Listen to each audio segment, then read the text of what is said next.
Hi welcome to our channel. మీకు ఈ channel నచ్చినట్టయితే లైక్ చేయండి, షేర్ చేయండి, సబ్స్క్రైబ్ చేసుకోండి.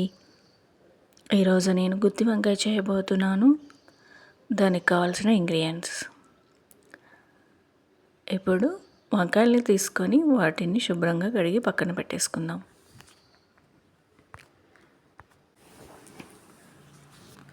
ఇలా కడిగి పెట్టుకున్న వంకాయల్ని ఇప్పుడు మనము ఏ విధంగా కట్ చేసుకోవాలో చూద్దాం.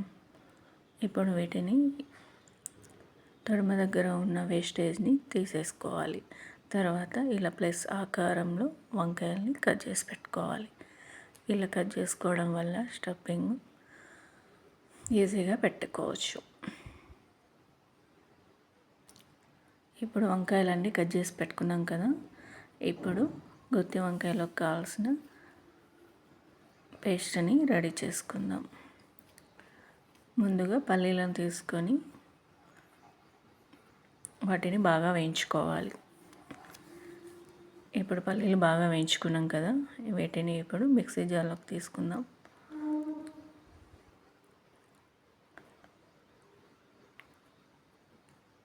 తర్వాత కొన్ని నువ్వులను తీసుకుందాం.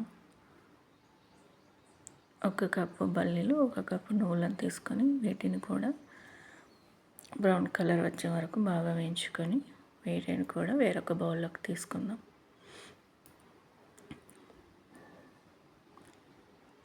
ఇలా తీసుకున్న తర్వాత ధనియాలు, తర్వాత దానిలో కావాల్సిన ఎండుమిర్చిని కూడా వేసుకొని వాటిని బాగా ఫ్రై చేసుకోవాలి.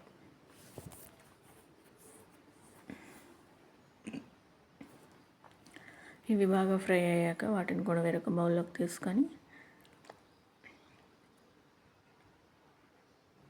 వీటిని చల్లారనివ్వాలి. ఇవి చల్లారాక మిక్సీ బౌల్లోకి తీసుకుందాం.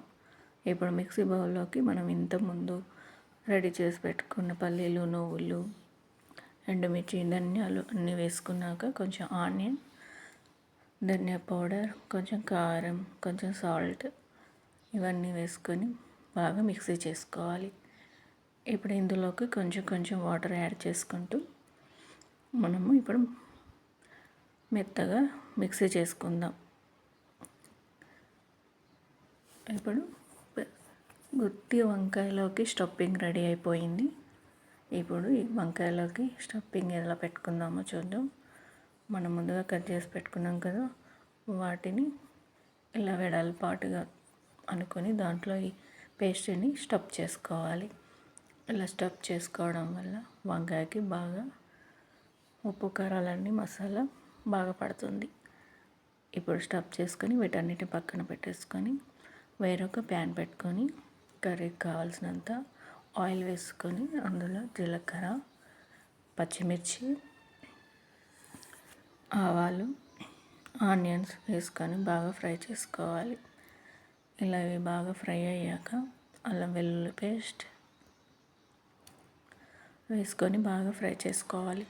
ఇలా బాగా ఫ్రై అయ్యాక కొంచెం పసుపు, మనం ముందుగా స్టఫ్ చేసి పెట్టుకున్న వంకాయలు కూడా వేసుకొని బాగా ఫ్రై చేసుకోవాలి. ఇలా మధ్య మధ్యలో కలుపుకుంటూ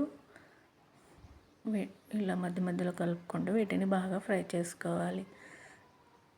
ఇవి ఫ్రై అయ్యాక మనం ముందుగా స్టఫింగ్కి పేస్ట్ పట్టి పెట్టుకున్నాం కదా, మిగిలిన పేస్ట్ని వేసుకొని దీన్ని కూడా బాగా ఫ్రై చేసుకోవాలి. ఇలా ఫ్రై చేసుకున్నాక చూసారు కదా వంకాయ ఎలా రెడీ అయిందో. ఇప్పుడు ఇందులో బాగా ఫ్రై అయ్యాక ఇందులో కొంచెం వాటర్ వేసుకొని ఇలా బాగా ఫ్రై చేసేసుకోవాలి. అంతే, టేస్టీ గుత్తి వంకాయ రెడీ అయిపోయింది. చూసారు కదా టేస్టీ గుత్తి వంకాయ ఎలా రెడీ అయిపోయిందో. టేస్ట్ కూడా చాలా బాగా వచ్చింది. మీలో ఎంతమంది గుత్తి వంకాయ అంటే ఇష్టం కామెంట్ చేయండి. మీకు ఈ ఛానల్ నచ్చినట్టయితే సబ్స్క్రైబ్ చేయండి. Thank you for watching. Bye bye.